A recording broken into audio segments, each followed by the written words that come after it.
Bonjour à tous. Est-ce que vous m'entendez? Je regarde surtout les personnes âgées, mais parce que les jeunes m'entendent très bien. Donc, je n'ai pas la réputation d'avoir une voix très forte, donc je vais essayer quand même de me faire entendre. Et je vous propose ce matin un texte dans l'Ancien Testament. Vous avez peut-être observé que je ne prêchais plus que dans l'Ancien Testament. C'est provisoire. Et je vais lire toujours dans le cycle d'Élisée, ces petits récits croustillants, pleins d'enseignements pratiques aussi pour notre vie chrétienne. Et je vais lire un récit bien connu au chapitre 6, donc c'est le deuxième livre des Rois, chapitre 6. Alors c'est un récit qui commence au verset 8 et qui normalement se termine au verset 23, mais je vais m'arrêter au verset 17 afin de ménager le suspense, et je vous raconterai la suite un peu plus tard.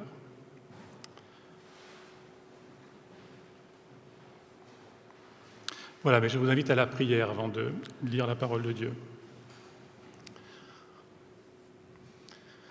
Seigneur, nous te remercions pour ce temps de culte qui nous renouvelle, qui nous permet de nous approcher de toi et d'être en communion les uns avec les autres, nourris par ta parole, vivifiés dans notre vie chrétienne.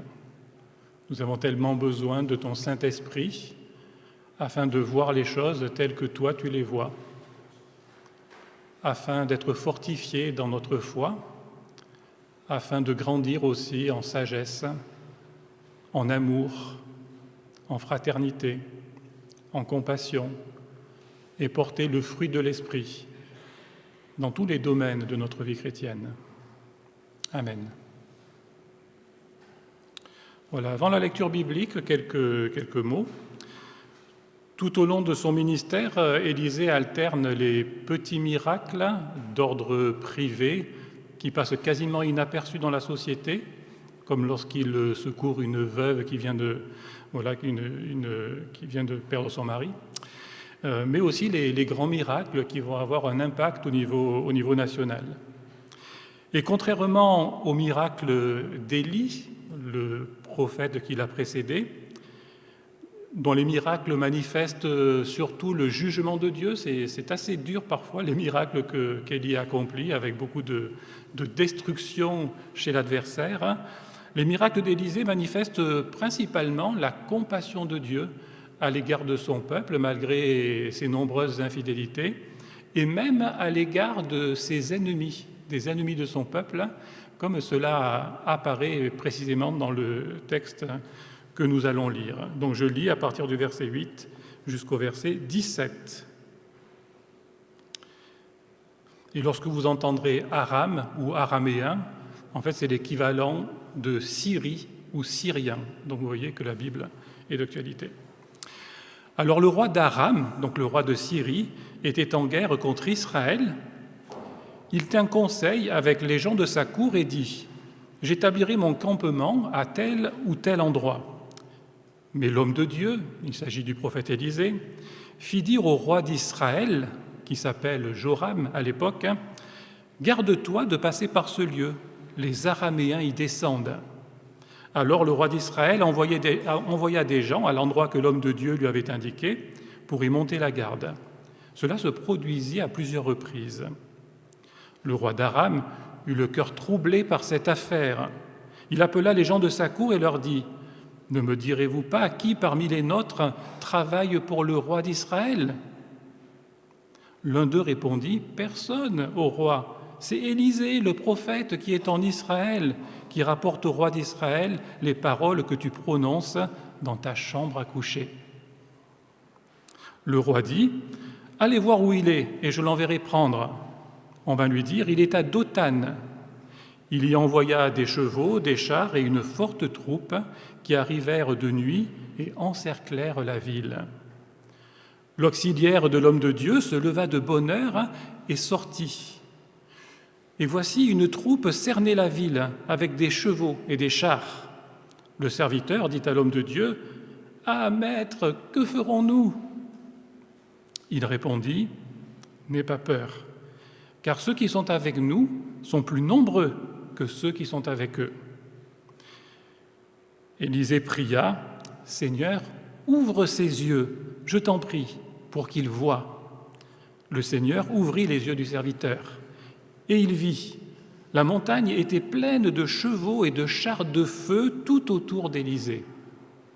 Jusqu'ici, la lecture de la parole de Dieu. Vous avez peut-être entendu parler d'Alan Turing, un génial mathématicien britannique qui, avec son équipe, il s'est aussi appuyé sur les travaux de plusieurs mathématiciens polonais. Donc Thierry, si tu nous écoutes, je fais honneur à ta nation d'origine. Voilà, qui a percé à jour la machine à crypter allemande pendant la Seconde Guerre mondiale, appelée Enigma.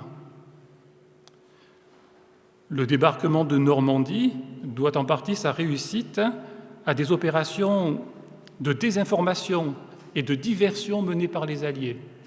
C'est ce qu'on appelle l'infoguerre, la guerre de l'information.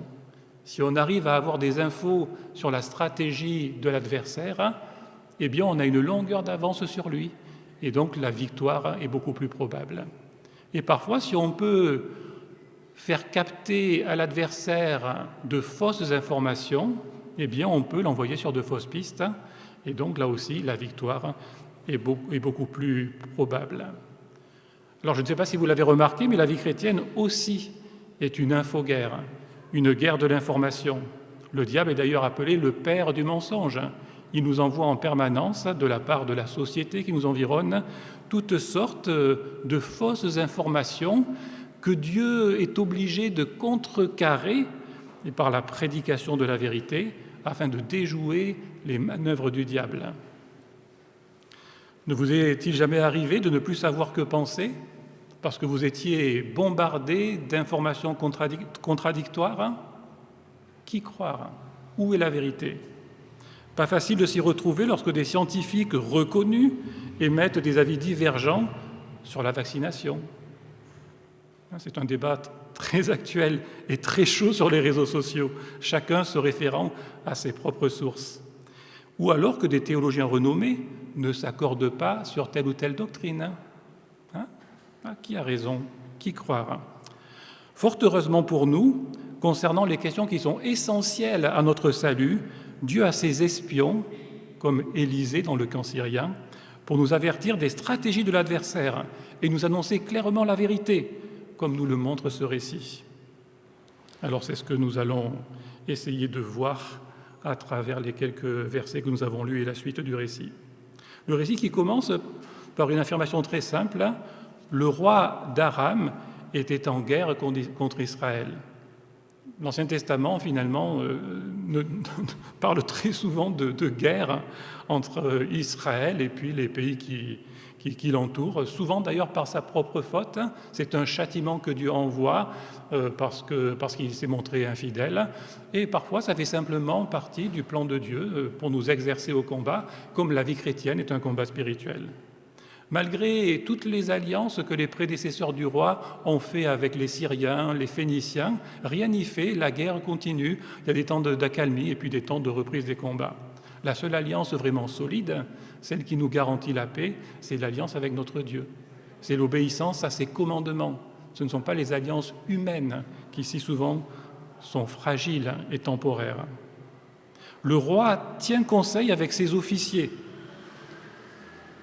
Dans son quartier général, ils étudient les points faibles d'Israël, les villes les plus vulnérables par lesquelles il pourrait commencer ses attaques. De la même manière, l'apôtre Pierre nous dit que notre adversaire, le diable, rôde comme un lion rugissant, cherchant qui dévorer. Celui-là, il est trop solide en ce moment, je vais pas m'y attaquer. Mais celui-là, il est en train de s'éloigner du troupeau, il est un peu plus fragile, un peu plus vulnérable, alors je vais m'en approcher et je vais essayer de le dévorer. La meilleure protection pour une brebis, je pense que Fabio nous en a encore parlé la semaine dernière, c'est au sein du troupeau, lorsque nous pouvons profiter de la force de nos frères et sœurs en Jésus-Christ. La chambre à coucher du roi, dont il est fait mention dans notre récit, était le lieu le mieux gardé de son royaume, en raison des risques de coups d'État. Et beaucoup de rois, dans les temps anciens, sont morts pendant leur sommeil, parce que c'est là qu'on venait les dénicher et les égorger pour prendre leur place. Donc c'était un lieu qui était hyper sécurisé, un lieu totalement inaccessible. Et pourtant, nous dit le texte, Élisée a connaissance de ce que dit le roi jusque dans sa chambre à coucher. C'est extraordinaire. Rien n'échappe à la connaissance divine. Ça a même un côté effrayant quand des parents disent à leurs enfants bon, là, on va partir pour la soirée, on te laisse tout seul à la maison, mais fais attention, Dieu te voit. Est-ce que c'est une bonne nouvelle ou une mauvaise nouvelle? C'est un peu, moi, je ne sais pas si je veux que Dieu voie tout ce que je fais quand je suis tout seul, loin du regard des hommes. Ça a un côté effrayant. Mais en réalité, dans ce texte, c'est plutôt une bonne nouvelle, parce que Dieu ne va jamais utiliser cette connaissance contre ses enfants, mais plutôt pour les protéger, parce que nous sommes sous la protection du sang de Jésus-Christ. Et c'est une grâce pour les croyants d'être avertis, d'être clairement et constamment avertis des dangers qu'ils encourent. Ils peuvent l'être de diverses manières. Bon, généralement, ce ne sera pas un prophète Élisée qui va entendre des choses dans la chambre du roi, mais Dieu se sert principalement, me semble-t-il, de ce que l'on pourrait appeler la prédication prophétique, la prédication exhortative, où, au moyen de sa parole, quand sa parole est fidèlement prêchée, nous sommes mis en garde contre certains dangers dont Dieu a connaissance, par lesquels le diable voudrait nous atteindre et nous affaiblir en tant que croyants. C'est ce qu'on trouve d'ailleurs dans la première aux Thessaloniciens. Nous vous demandons, frères, ça concerne aussi les sœurs, d'avoir de la considération pour ceux qui se donnent de la peine parmi vous, qui se donnent de la peine à préparer des prédications. Ça ne s'improvise pas, une prédication, c'est du travail. Qui vous dirigent dans le Seigneur, ça c'est la mission qui leur a été confiée, et qui vous avertissent. Donc le rôle du prédicateur, ce n'est pas simplement de caresser les gens dans le sens du poil, mais c'est de ne pas oublier que nous sommes aussi dans un combat spirituel et que parfois il y a des reproches à faire, il y a des choses difficiles à entendre. Et il faut avoir ce courage-là parce que c'est ça qui va aussi nous protéger en tant que chrétiens. Si un prédicateur ne fait que vous dire des bonnes choses, des choses agréables à entendre, probablement que ce n'est pas un bon prédicateur. Il faut de temps en temps qu'il vous dérange un petit peu, qu'il vienne vous bousculer. Là, vous savez qu'il y a de plus fortes probabilités qu'il a vraiment creusé la parole de Dieu et qu'il a tiré tout ce que Dieu y avait mis et pas simplement ses propres pensées humaines. Alors il est intéressant que 2 versets plus loin, l'apôtre Paul continue en montrant que chaque croyant a aussi un rôle à jouer dans ce domaine. Ce n'est pas seulement les pasteurs, ce n'est pas seulement les anciens, les conseillers presbytéraux, mais nous sommes comme dans une grande famille. Il y a bien sûr les parents, mais il y a aussi des grands-enfants, des petits-enfants. Et dans cette famille, nous sommes tous appelés à prendre soin les uns des autres et à nous avertir les uns des autres. Lorsque je vois une brebis qui s'éloigne, peut-être que les anciens n'ont pas connaissance de toutes les situations, mais peut-être que c'est toi, l'homme ou la femme de la situation, que Dieu a choisi dans cette situation précise pour protéger ton frère ou ta sœur contre un danger qui le guette. Alors je lis le verset, c'est le verset 12, donc 2 versets plus loin. « Nous vous demandons, frères, et ça concerne également les sœurs, n'est-ce pas, alors, c'est le verset suivant, donc je continue. « Nous vous y encourageons, frères, avertissez les indisciplinés. » Et là, il ne s'agit plus des conducteurs spirituels, il s'agit de l'ensemble des croyants. « Nous vous y encourageons, frères, avertissez les indisciplinés, c'est-à-dire littéralement ceux qui sortent du rang. Comme dans une armée, quand un soldat sort du rang, il met en péril, si vous voulez, l'unité de l'armée. Et donc, voilà, on a besoin de le faire rentrer dans le rang pour que tout rentre dans l'ordre. Réconforter ceux qui sont abattus. Il n'y a pas que des aspects négatifs, il y a aussi des aspects positifs. Réconforter ceux qui sont abattus, ceux qui sont découragés. Soutenez les faibles. Soyez patients envers tous. Voilà la mission que Dieu adresse à l'ensemble des croyants. Ce n'est pas seulement les pasteurs. Là, il y a une pastorale beaucoup plus générale, beaucoup plus étendue, qui s'étend à l'ensemble des croyants qui sont appelés à prendre soin les uns des autres. Alors, lorsque le roi de Syrie apprend qu'il doit toutes ses défaites, ou en tout cas ses non-victoires, à Élisée, l'espion de Dieu en quelque sorte, il est bien sûr très énervé. Si j'étais roi, je serais aussi très très énervé. Et il décide de le faire taire. Il faut que je fasse taire cet espion d'Israël, parce que s'il continue à divulguer tous mes secrets, eh bien, je ne pourrai plus jamais remporter de victoire.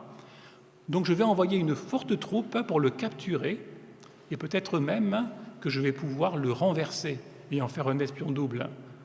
Peut-être qu'il va, si je le paye grassement, peut-être qu'il va pouvoir me divulguer les secrets du roi d'Israël. C'est une opération de contre-espionnage en quelque sorte. Alors être un espion de Dieu, un prédicateur de l'Évangile, quelqu'un qui déjoue sans cesse les stratégies de l'adversaire pour affaiblir l'Église, c'est un métier dangereux. C'est pas de tout repos. On pense à Élie, on pense à Élisée. Combien de fois il a fallu que Dieu intervienne, sinon il y serait passé. Et ça n'a pas changé aujourd'hui. Les prédicateurs de l'Évangile sont aussi les cibles privilégiées de l'adversaire. Et l'adversaire utilise toutes sortes de stratégies pour essayer de les faire taire. Là, c'est pour cela que nous avons besoin de prier pour nos pasteurs, de les encourager aussi, parce que c'est un métier dangereux et difficile.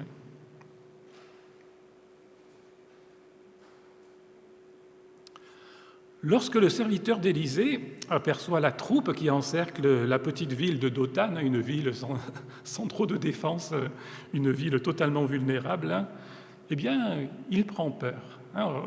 Je me mets à sa place, j'aurais sans doute eu exactement la même réaction. « Ah, maître, comment ferons-nous face à cette troupe? Nous qui sommes deux serviteurs de Dieu, des habitants sans armes, nous ne faisons pas le poids face à eux. » Il a apparemment oublié les paroles de David, du psaume 27, qui circulaient déjà à l'époque.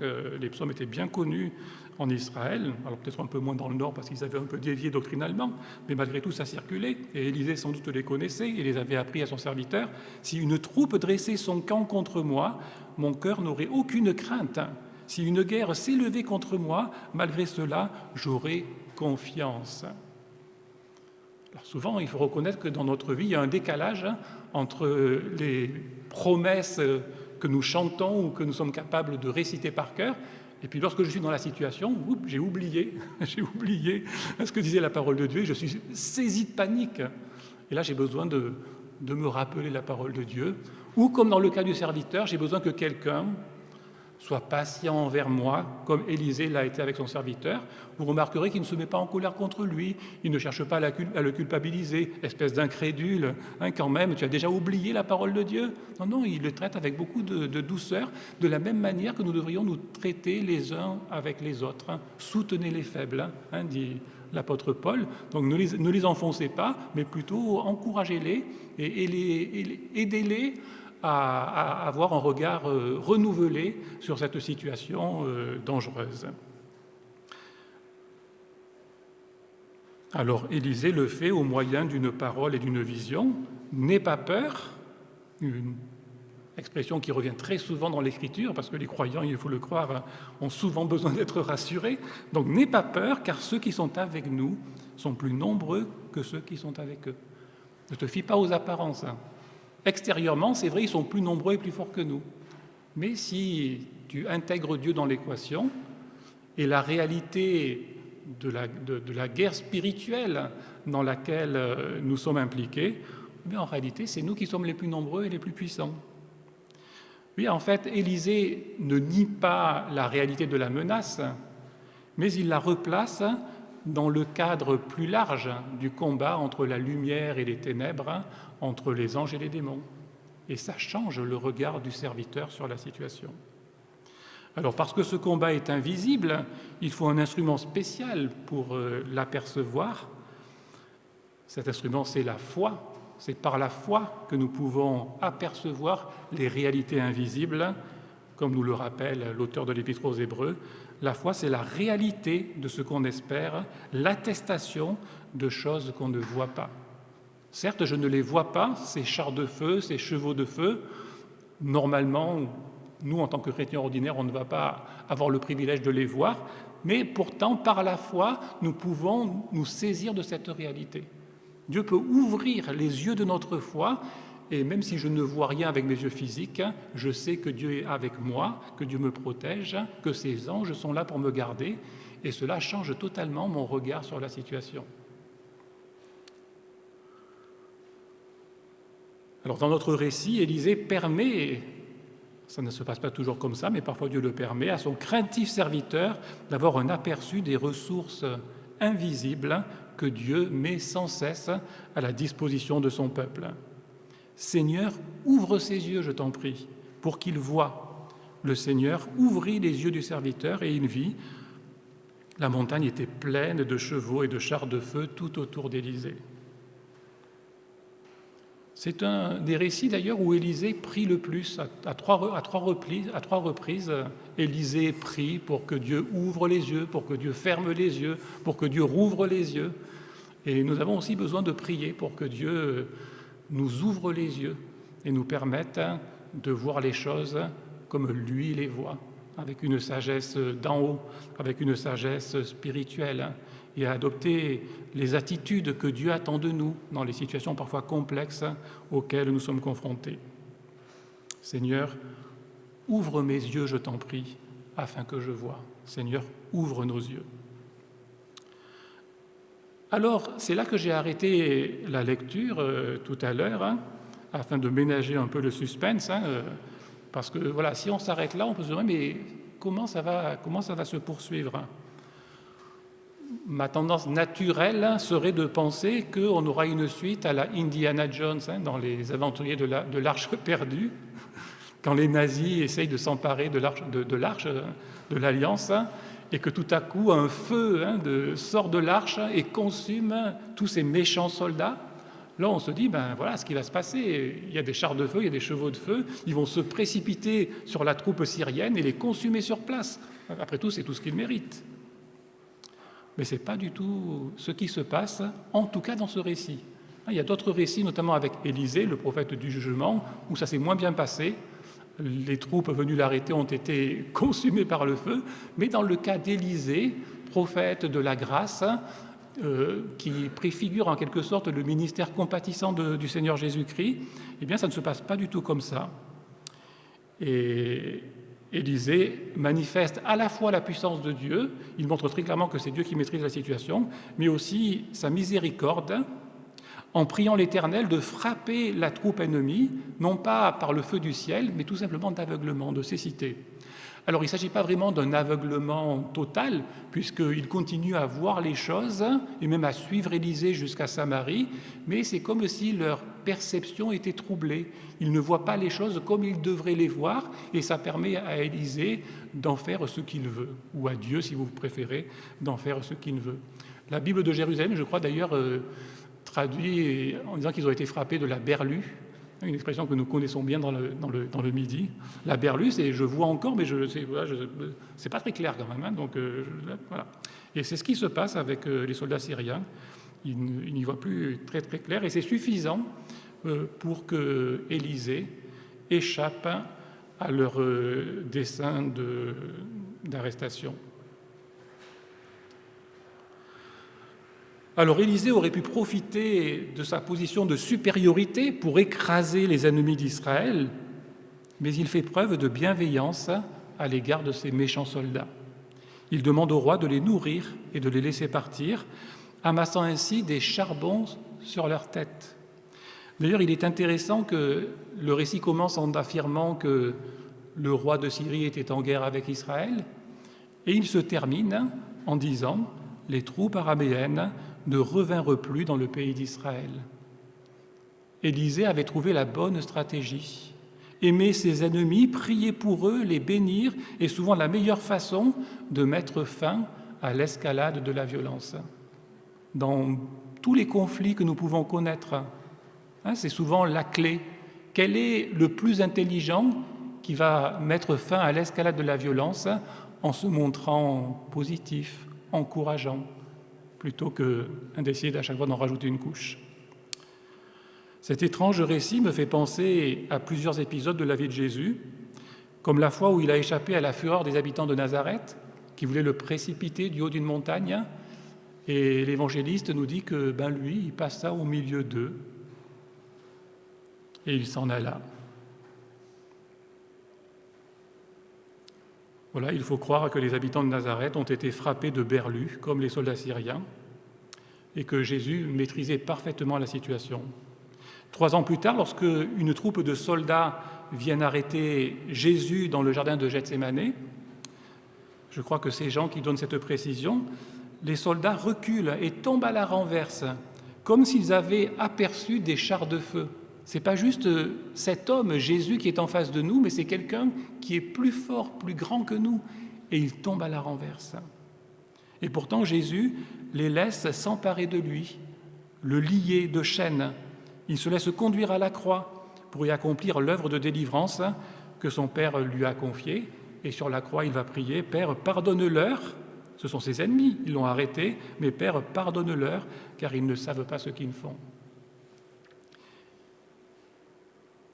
Il traite ceux qui l'ont crucifié avec bienveillance, parce que c'est pour eux aussi qu'il est mort. Et s'ils mettent leur confiance en lui, ils seront sauvés de la même manière que ceux qui l'ont suivi ont pu être sauvés.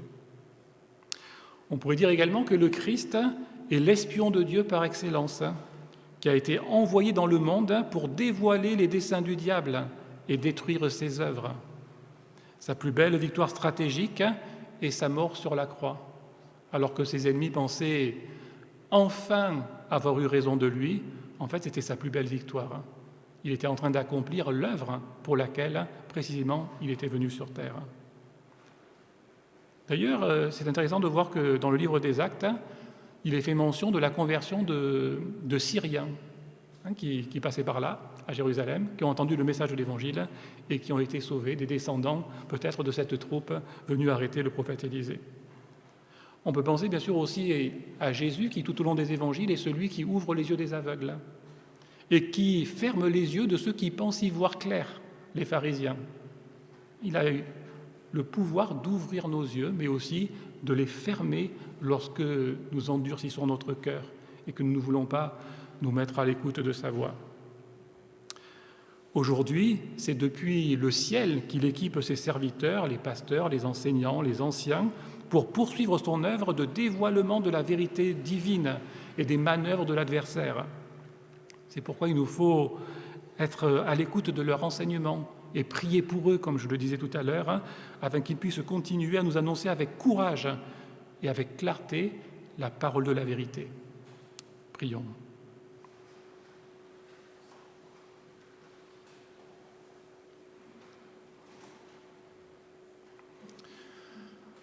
Oui, Seigneur, nous avons besoin, comme le serviteur d'Élisée, que tu nous ouvres les yeux dans le combat spirituel dans lequel nous sommes engagés, où les ressources humaines sont totalement insuffisantes. Nous avons besoin que tu nous renouvelles par ton esprit, que tu nous dévoiles en permanence les dangers qui nous guettent, qui visent à nous affaiblir, à nous empêcher de te servir en toute liberté. Nous te prions pour ta protection, comme tu l'as si patiemment accordée à ton peuple, même dans ces périodes d'infidélité. Veuille aussi nous rendre compatissants, comme Élisée dans ce récit, que nous puissions refléter le caractère du Christ dans toutes les situations où nous pourrions nous montrer durs, rigoureux, mais où tu peux aussi nous permettre de manifester ta miséricorde. Amen.